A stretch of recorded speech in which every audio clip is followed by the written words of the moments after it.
Hey guys, welcome back to Mybartender. Today we'll be taking you on a tropical adventure, teaching you how to make the Bahama Mama. First, add ice to your cocktail shaker. Add 1 ounce of coconut rum.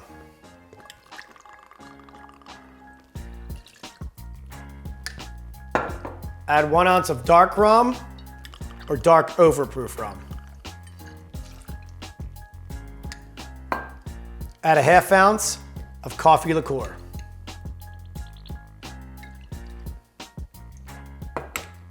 Add 2.5 ounces of pineapple juice.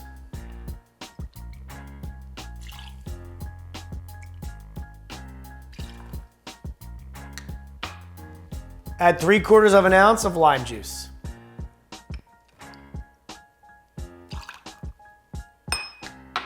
Now shake until well chilled.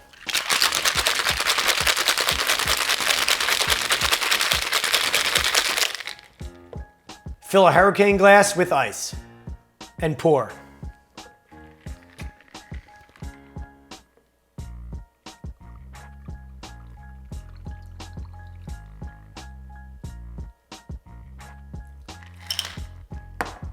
Finally, garnish with a brandied cherry and pineapple wedge.